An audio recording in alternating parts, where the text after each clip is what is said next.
to be with a lover. A millionaire publicly embarrassed his pregnant wife. He answered a call 3 years later and became paralyzed. The 50th floor was virtually blinded by the morning sun reflecting off the skyscraper windows. Jack Hawkins watched the city open up below the glass wall. His lips opened to a contented smile. His glass and steel kingdom was evidence of his quick ascent.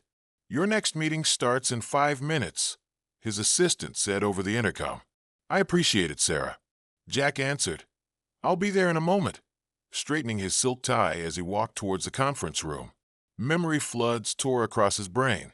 Fresh out of college, he considered himself as a youthful, driven man ready to tackle Wall Street. Senior coworker had laughed. "You won't last a week here, kid." Jack tightened his hands, thinking of the rage, and while those words had inspired, he mumbled to himself, a steely glimmer in his eyes. "Look at me now." Miles away, in a posh flat with a view of Central Park, Hannah Hawkins got ready to go. Her hands shook just a little while applying her lipstick. "You can do this, Hannah," she said, looking in the mirror. "It is just lunch with your husband." She knew it, though. It was not simply lunch. Hannah felt her still flat belly, where a secret was developing, one that would transform everything. Anxiety constricting her chest, she muttered, "How am I going to tell him? What happens next will shock everyone.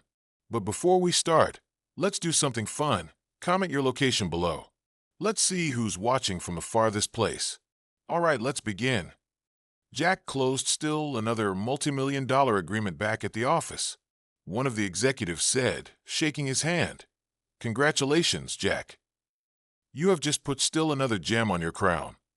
Jack grinned, but the gloss missed his eyes. "That is exactly what we are here for, to establish empires." Her pulse thumping, Hannah went into the mall. She looked at the gleaming store windows, thinking back on how Jack would surprise her with gifts in the early years of their marriage. "Miss Hannah," said a cheerful saleswoman, "we would fit you exactly from some of our new pieces." Hannah put on a smile under pressure. "Thank you, but not just now. Just waiting for lunch is my spouse." Understanding nodded from the saleswoman. "Naturally, of course. Love your lunch." Walking to the restaurant, Hannah's hands reflexively shielded her tummy. She inhaled deeply, building bravery. She mumbled to herself, "It's now or never," as she went into the venue. The maitre d' grinned at her. "Mrs. Hawkins, kindly welcome. Your table is ready even though your husband is yet absent." Hannah nodded, then trailed after him. Her mind drifted towards the future as she sat down.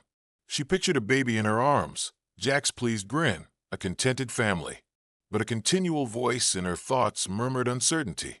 Jack was always incredibly busy and totally committed to his empire. In his life, could he fit a baby? Nervous, Hannah glanced at her watch. Jack was running late as usual. She grabbed the menu, more to have something to do with her hands than out of any appetite. "You can do this," she said to herself again. "You shall be a family. All will be good." She had no idea, though, that in a few minutes her world would be upside down and the glass kingdom Jack had created would start to show first fractures. Hannah tapped her fingers on the table, staring at the clock on her wrist alternately with the restaurant entrance. Jack arrived late, as usual. She breathed in an attempt to relax her anxiety. She then noticed him. Not alone, though. Jack went into the mall. His commanding presence attracted stares from onlookers. At his side, a gorgeous woman smiled at something he said, her palm resting on his arm zaggingly. Her blood stopped in her veins. She understood the woman right away. "Melissa, Jack's company's new executive is here," she said, startled. "It cannot be." Unable to control herself, Hannah stood up and headed towards the restaurant's door, staring at the couple that was about to step in. Her voice quivering slightly, she said, "Jack." Jack turned around, surprise flashing over his face. Then followed something else, pride. But it was gone in an instant, replaced by an indifferent mask. "Hannah," he said with icy precision, "what are you doing here?"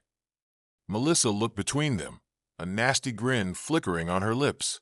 "We had a lunch booked," Hannah said, trying not to lose control. "Don't you remember?" Jack shook his shoulders. "Must have fallen from my memory. As you could see, I am busy." Hannah tightened her heart. "Jack, I have to talk to you.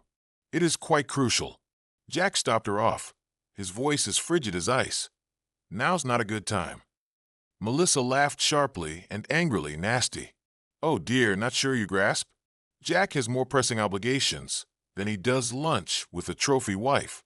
Tears stashed in Hannah's eyes burned. "Jack, kindly / enough, Hannah." Jack burst, his voice ringing across the mall. "You're embarrassing us, can't you see? Then head home. I have no time for your dramas." The quiet that followed was intolerable. Stopped passers-by stared at the sight playing out in front of them. Hannah thought she had been punched in her stomach. Before her eyes, her planet was falling apart, she said, the tears at last falling. "How could you?" Jack wrinkled his eyes in irritation. "Hannah, grow up. The actual world functions like this. Now, if you will pardon us." He passed her, Melissa still gripping his arm and sporting a victorious smile. It was excessive. Desperate to get out of the dream, Hannah turned and raced, choking, sobbing past people. A woman softly asked her buddy, "My God, did you see that?" "Poor thing," another said, looking contemptuously at Jack. A man in middle age came up, obviously offended. "Man, it is not right. Your wife is due greater respect." Jack turned to Melissa, his icy eyes tracking the retreating Hannah for a fleeting glance. Jack ignored him. "Let's go," he replied, guiding her away from the starting gathering of people. Directionless, Hannah fled. Her tears distorted her sight. She stumbled over her own feet and bumped into others. She did not stop. Concerned security guard inquired, "Ma'am, are you all right?" She simply kept running, unable to talk, and shook her head. At last Hannah was outside the mall, the frigid New York air caressing her face covered in tears. She halted, panting, a palm resting on her abdomen automatically. "Oh God," she said, tears flowing. "What am I going to do now?" People still murmured about the scene they had seen inside the mall. "Did you glance at his face?" "Not a trace of regret," a young friend said to her. An older woman shook her head sadly and said, "Men like him never change." Jack and Melissa left the mall apparently unconcerned about the upheaval they had created. "Well, that was interesting," Melissa said, her lips curved maliciously. Jack shrugged, his visage mask of apathy. "She will pass through it. She always does." But a tiny voice in the back of his head said that this time, maybe, he had gone too far as he hopped into his opulent car. Hannah clutched herself alone on the crowded New York sidewalk, more lost and alone than she had ever felt. Just a few hours before, the fantasy of a contented family she had cultivated lay in fragments at her feet.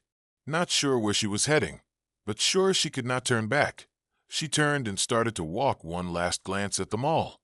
Hannah went into the flat and softly clicked the door shut. Stillness surrounded her, broken only by the wall's clock ticking. Her back against the door, she slumped to the floor and at last allowed the sobbing rule. She was inundated with endless memories. 5 years ago, I came here. "Jack, where are we going?" Hannah laughed with blind eyes. Jack said, "Patience, love," softly leading her. "We'll almost be there." Hannah gasped when he tore off the blindfold. On top of the Empire State Building, New York shimmered below them. Jack had said, "Hannah," his voice laden with feeling, "would you make me the happiest man on earth by marrying me?"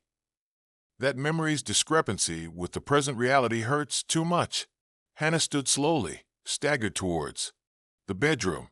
Her gaze found the wedding picture on the nightstand, Jack staring at her with such fondness.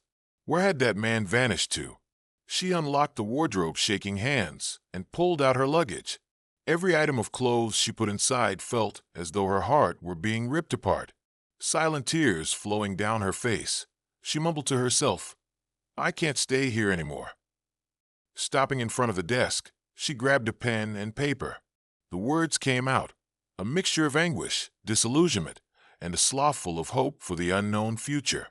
"Jack, I pledged to be at your side in both happiness and grief when we were married, but I never dreamed the grief would originate from you. I could see in your eyes today the man I fell in love with no longer lives. Maybe he never truly did.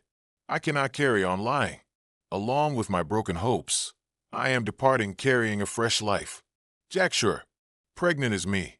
Perhaps one day you'll come to know what you've lost. Till then, goodbye. Hannah folded the letter and set it on the immaculate bed. Hannah grabbed her suitcase and headed out one final glance at the flat that used to seem like home. Jack came into the flat loosening his tie hours later. He asked Hannah, his voice resounding in the stillness, frowning. He moved across the rooms until he came to the bedroom and stopped. His gaze turned straight towards the message on the bed. His countenance changed as he read, from uncertainty to shock, and last to rage. Crumpled the paper, then tossed it against the wall. He yelled, "Damn it, Hannah!" into the vacant room. "You cannot simply vanish like this." She could, although, and she was also possessed. The opulent ballroom echoed the sound of applause. Perfect in his Armani suit, Jack Hawkins grinned at the assembly of executives and celebrities encircling him. Having closed the largest deal of his career, he had strengthened his empire and established his authority as Wall Street King. Raising his champagne glass, the CEO of a competitor company said, "A toast to Jack Hawkins, the guy who changed the sector." Jack sipped the bubbling liquid while glasses clinked. It slipped easily down his throat, but the taste tasted sour. His eyes missed the grin on his face. Jack came into his penthouse apartment hours later, untying his tie. Melissa came behind, staggered slightly on her high heels. She giggled, tossing herself onto the leather sofa. "What an amazing party, Jack! When you declared the merger, did you see those fools' faces? Unbreakable." Jack grumbled in reply and filled a whiskey glass. Melissa wrinkled her face. "What's bad? You need to be rejoicing. You just made history." Jack said sharply, "I'm tired, Melissa. Maybe you ought to go home." Indignant, Melissa got to her feet. "I assumed I would be staying here tonight. Ultimately, we should be celebrating, right?" Jack fixed his gaze on her, annoyed by her very presence. "Look, just now I absolutely must be alone. Tomorrow is a good day for us." Melissa turned to face him, shocked. "You are discounting me? Once all we have done together." "It is not that, I merely—" She grabbed her pocketbook and said, "No, I understand perfectly. You got what you wanted, and now you don't want me anymore, do you?" She hurried out, shutting the door behind Jack before he could reply. The quiet that followed was intolerable. Jack strolled to the window and peered at the never-sleeping metropolis. Millions of lives continued below, unconcerned with the drama playing out at the summit of that building. His gaze dropped on a picture on the shelf, him and Hannah on their wedding day. She was glowing, and even in the image, her eyes clearly showed affection. Jack took up the frame and ran his thumb over Hannah's cheek. He said to himself, "What have I done?" Jack sank even more into his job in the next few days. Many meetings, protracted talks, evenings spent in his office. He was resolved to add more success, more money, more power to the nothingness. One very trying afternoon, his assistant reluctantly went into his office. "Mr. Hawkins, someone is here to see you. Says he is an old buddy." Jack sighed. "I don't know of any old buddies. Send him overseas." The door flung open before the assistant could answer, and a middle-aged man entered. "Jack, long no see." The man grinned. Jack fixed him with a perplexed glance. "Sure, but who are you?" The man started to smile and falter. "Jack, Mike here is me, remember? We shared a house in college." Jack looked for a glimmer of familiarity. "Michael, you are here doing what?" Sitting down, Mike said, "I'm in town on business and thought I would stop by to see how you were. I congratulated you on your success." Jack nodded, turning awkwardly. "Thanks. Your situation has been—" "Can't complain." Mike grinned. "Work is going nicely. The children are maturing. Sarah writes. Her respects, by the way. Hannah, how is she?" The name went around in the office like a bomb. Jack felt his tummy tighten. "Hannah and we separated," he said. Startled, Mike looked at him. "Oh, Jack, I regret it. Together, you two look to be quite content." Unable to meet the compassion in the eyes of his old buddy, Jack turned away. "Things change," he remarked dryly. Seeing Jack uncomfortable, Mike got up. "Well, Jack, it was lovely to see you. Should you ever be required to speak—" Jack broke off. rising to guide Mike to the door. "Thanks for the visit, Mike."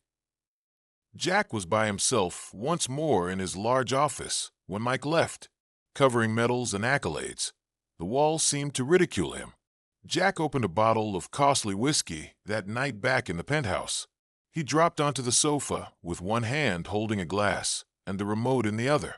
Images of his company conquests ran one after another on his modern TV. "Jack Hawkins, the business genius," said a presenter. "The man who has everything," remarked still another. Jack, downing the contents of his glass, laughed harshly. All everything? He had respect, money, and power. Jack Hawkins, however, had never felt so hollow, sitting by himself in his opulent flat. He rose, staggered towards the balcony. Outside, the metropolis radiated, unconcerned by his suffering. Jack peered out over the horizon at the thousands of lit windows, each holding a life story, and Jack Hawkins let himself cry for the first time in a very long time. The corridor of Boston General Hospital echoed Hannah's cry. She twisted in agony, sweat running down her cheeks, and grabbed the nurse's hand. "You're doing very well, Hannah," said Dr. Martinez. "Your baby will be here one more push." Hannah pushed with everything she had, calling forth all the last of her strength. The room erupted in the loud wail of a newborn all of a sudden. Dr. Martinez said, elevating the baby so Hannah may see, "It's a girl." Tears mixed with sweat down Hannah's face. "My daughter," she said, worn yet brilliant. "My Sophie." Hannah couldn't look away from her daughter while the nurses weighed and cleansed Sophie. She was ideal, with blue eyes that brought back Jack and a tuft of dark hair. Jack. The name hurt Hannah's heart a little. He ought to have been here sharing this event. She pushed the idea away, though, concentrating on the small life she had just delivered into the earth. The next few days combined delight with tiredness. Hannah was learning the difficulties of a single mother at home with Sophie. She mumbled, rocking Sophie at 3 in the morning. "It's okay, my love." But Hannah felt totally lost since the infant wailed nonstop. The doorbell rang at that exact moment. Not sure. Hannah stepped to the door, still clutching Sophie. The old woman, Mrs. Thompson, grinned politely. "Your neighbor from 3B is Edna. I thought maybe I might help when I heard the infant sobbing." Hannah hesitated briefly, but tiredness spoke louder. She said appreciatively, "Please come in." Edna held Sophie in her arms with the assurance of someone who had reared several children. In a few minutes, Sophie was quiet. Her tiny eyes closed gradually. "How could you have done that?" Astonished, Hannah inquired. Edna gave a grin. "Years of experience, beloved. I brought 7 grandchildren up and raised 5 children. Should you require assistance, just call." Tears sprang up in Hannah's eyes. "Thank you," she murmured, experiencing for the first time in months less solitude. Weeks went by, and Hannah eventually discovered her rhythm as a mother. Still, something concerned her. Sophie seemed unusual. Her lips had a little bluish color, and she was quieter than other newborns. Hannah, worried, scheduled a visit to the pediatrician. Dr. Simmons gave Sophie close attention. Her face grew grave. "At last, Mrs. Thompson," she continued, "I heard a murmur in Sophie's heart that I want to do some more testing." Hannah felt as though her world was about to shatter. Her voice shaky, she questioned, Is it serious?" "We cannot be sure yet," Dr. Simmons said kindly. "But Sophie's prospects will be better the sooner we diagnose." The next several days were a haze of exams and consultations. At last the diagnosis was clear. Sophie had congenital heart disease. The cardiologist advised she'll need surgery and constant monitoring. Hannah nodded with a determined look. She remarked, staring at Sophie, who slept soundly in her arms, "I'll do whatever it takes." Hannah hardly had time to breathe between doctor's visits and looking after Sophie. But in her imagination, something started to take shape.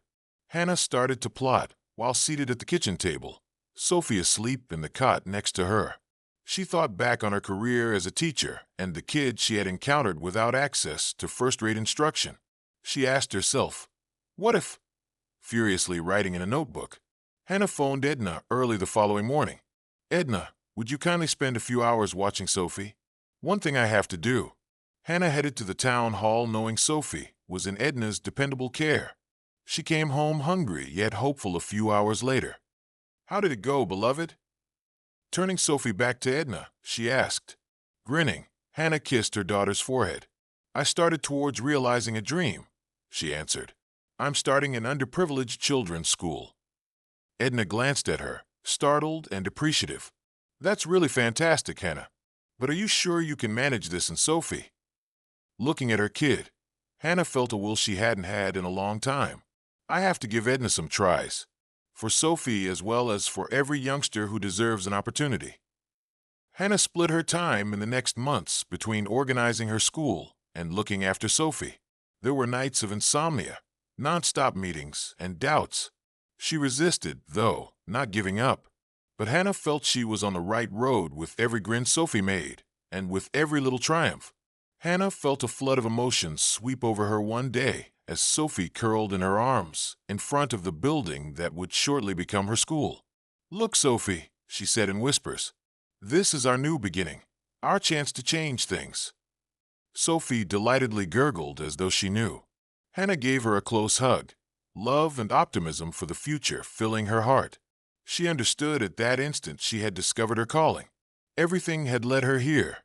The agony of being apart from Jack, the difficulties of single parenthood, worries about Sophie's health. She also was prepared for whatever lay ahead. "We made it, my tiny friend," Hannah said to Sophie. "Together, we can do anything."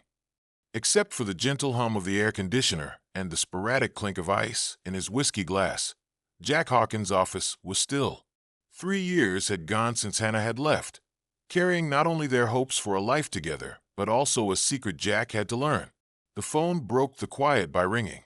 Jack wrinkled his eyebrows at the interruption. "Hawkins," he said bluntly. "Mr. Hawkins." The voice of his assistant sounded dubious. "On line 2, there's a call. It is about Mrs. Thompson, really." Jack's heart stopped for a moment. Hannah. In years, he had not heard that name. He picked up the call with shaking hands. "Hello, Mr. Hawkins," a feminine voice not like Hannah's. "Here from Boston General Hospital is Dr. Martinez. I am phoning regarding Sophie Thompson." Jack felt his breath leave him. "Sophie Thompson?" "Sure, your daughter." Jack ceased living in this world. "Her daughter." Pausing, the doctor seemed obviously startled. "Mr. Hawkins, our records show that 3 years ago Sophie Thompson was born. You are her father. She needed immediate heart surgery and—" the doctor's words mixed as Jack's head whirled. "A granddaughter. He had a daughter. Using Hannah. Mr. Hawkins? Are you in there?" Jack sucked hard. "Yes, indeed. I am paying attention. What then does Sophie need?" Jack sank in memories as the doctor went over the specifics of the surgery. 5 years previously. "Jack, do you wish for children?" Nestled on the couch in his arms, Hannah asked. Jack had a chuckle. "Of course. I picture a small child with your eyes and my grin." Hannah nodded and gently kissed him. "She will be flawless." 3.5 years earlier, Hannah began tensely. "Jack, I have to tell you something." Jack hardly looked up, though, checking his phone. "I'm sorry, sweetie. I have a big meeting. Could we talk later?" Hannah nodded, disillusioned. "Sure, later." But later never came. Weeks later, Jack would publicly embarrass her at the mall. Then Hannah would walk off permanently. Returning to the present, surprised, Jack hung up the phone. He had a daughter, a sick daughter looking for him. He grabbed his personal cell phone with shaking hands and went through his contacts looking for Hannah's number. He paused briefly before clicking the call. The call landed squarely on voicemail. "Hannah," he started with a rough voice. I learn about Sophie only now. Kinda get me back on the phone. I have to be knowledgeable in everything." Jack hung up and turned sharply to walk to his office window. Ignorant of the emotional earthquake that had just happened on the 50th level, New York kept its furious pace outside. "A daughter," he said to himself, the reality at last hitting in. "I am a parent of a daughter." Jack was in a flurry of emotions and activity during the next hours. He gave his staff of solicitors instructions to look into everything concerning Sophie Thompson and Hannah's present whereabouts. Ignoring his partner's objections, He called off all of his meetings for the next several days. Sitting in his office, he discovered he was fixated on old pictures on his phone. Hannah grinning on the beach, the two of them hugging in front of the Eiffel Tower, the joy in her eyes on their wedding day. How could we have arrived at this point? He asked aloud. Jack had a tough choice that evening alone in his flat. He knew he had to travel to Boston, to meet Sophie, to speak with Hannah, but it would mean bidding farewell to all he had created over the past few years. His phone rang. Melody. She had phoned several times earlier, but he had ignored everyone. He finally picked up. Jack, where do you live? Melissa replied, clearly annoyed. We have that dinner with the investors tonight. Jack drew in a long breath. Melissa, I am unable to travel. Something occurred. Something that transforms all. They stopped. What are you talking about? Jack lowered his eyes. Still felt weird in his mouth. I have a daughter, he declared, including Hannah. She is in Boston. I have to visit there. Come. When Melissa did talk at last, her voice was icy. I notice. And with regard to us, Jack? And what about what we have created together? Inside him battled guilt and uncertainty. I don't know, Melissa. All I know is I have to visit Boston. I have to meet her daughter. Jack studied the half-pack bag on his bed after hanging up. He would be off towards an unknown future in Boston in a few hours. Still, he was a father, one certainty. And now, meeting his daughter and atonement for the past took precedence over everything else. Jack Hawkins felt his heart rush as the taxi halted before Boston General Hospital. He was at last here, following a long and nervous trip. Hannah and the daughter he had only heard about a few days ago were somewhere inside that towering structure. Jack staggered across the hospital's entryway. His nose smelt sterilizing antiseptic, which sent waves of anxiety. Prepared to ask about Sophie Thompson, he went to the information desk. Then he turned to see something. Hannah stood at the far end of the corridor. Her back turned to him while she spoke with a nurse. Her shoulders showed fresh tension, and her hair was shorter than Jack had remembered. But he paid attention to more than just Hannah. Beside her, clutching her hand, was a little figure that stopped Jack's heart. For Sophie, daughter, the small daughter embodied Hannah, the same golden locks, the same button nose. But when she turned her gaze, Jack saw his own blue eyes wide with inquiry back at him. He was paralyzed for a long minute, unable to call out or move. Time seemed to halt, imprisoning him in this instant and allowing him to see the life he could have had, the family he never knew existed. Then Sophie turned to see him. Their eyes locked, blue fixing blue, pointing in his way. She pulled at Hannah's sleeve. Hannah whirled. Shock set her eyes wide as they rested on Jack. Shock, terror, anger, a rainbow of emotions flickering over her face. Then something else he couldn't understand. She hushedly said, Jack. He could see his name formed by her lips even at a distance. Jack at last found his voice, as though he were emerging from a trance. His legs carried him ahead before he could consider. His heart hammered so fiercely he could be convinced every medical staff member could hear it. Hannah, he cried, his voice strained with emotion when he at last came upon them. I started as soon as I heard. Hannah drew Sophie in automatically, her arms closing over their daughter as if to shield her. She had unshed tears shining in her eyes. She asked, her voice a mix of terror and fury, How did you find out? Jack said, The hospital called me. Staring between Hannah and Sophie. They needed my permission for the surgery. Hannah closed her eyes briefly, as though gathering power.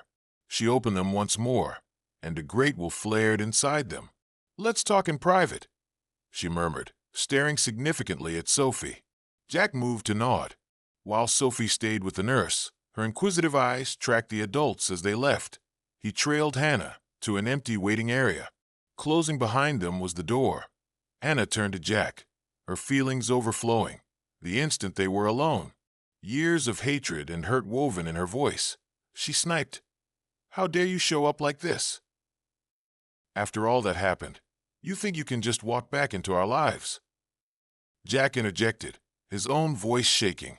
Hannah, please, he said. I didn't know. I know I made terrible mistakes. Why did you not share with me, Sophie? Hannah gave out a sour laugh. Tell you, she asked repeatedly. When, Jack? When your meetings kept you overly occupied. Alternatively, perhaps when you embarrassed me in front of everyone in the mall. Jack started to flutter. Every word fell to his gut like a knife. He said, I'm sorry. Knowing the words were insufficient, I made a fool of myself. Still, right now I want to act morally. In reference to Sophie, Hannah watched him for a long time, as though attempting to determine his genuineness. She exhaled at last, the resentment in her face dissolving into tiredness. Sophie has a congenital heart condition, she stated quietly. She ought to have surgery. That's the reason we are here. Jack thought the earth turned under him. His daughter, the one he had only now discovered, was quite sick. His voice almost above a whisper, he murmured, What can we do? Hannah's eyes flicked with astonishment at his choice of us. The doctors say the surgery has a good chance of success, she said. However, it is costly, and the bounce back will be protracted. Jack nodded, shock replaced in his eyes by will. He said confidently, I'll pay for everything. Anything Sophie needs. Hannah seemed as though she wanted to fight for a second. Then she nodded. She murmured softly, Thank you. Their interruption came from a gentle knock on the door. The nurse moved in to guide Sophie by hand. The small child paused, partly hiding between Hannah's legs as her eyes flicked towards Jack. Jack kneels at her level, his heart thumping. Hello, Sophie, he replied softly. I am. Dad is you. Sophie watched him for a long time before softly smiling. She murmurs, Hi. Jack experienced melting heart. He held out his hand tentatively. Though first hesitant, Sophie stretched out and grabbed it in a second. Hannah watched the exchange, a maelstrom of feelings running across her face. Anger for Jack's years of absence, grief for past mistakes, doubt about what his presence meant for the future. Underneath all, though, was a small flickering spark of hope. Jack kept talking to Sophie about her favorite colors and animals, his voice slightly laced with apprehensive enthusiasm. Hannah watched them and let herself, for a moment, dream of a future, different from the one she had intended, a time when maybe they might be a family. But then reality entered the picture. She put the idea behind her.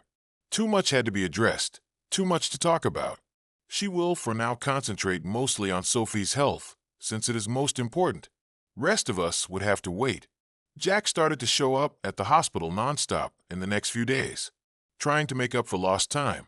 He stayed hours at Sophie's side. What color, Sophie, would you most like?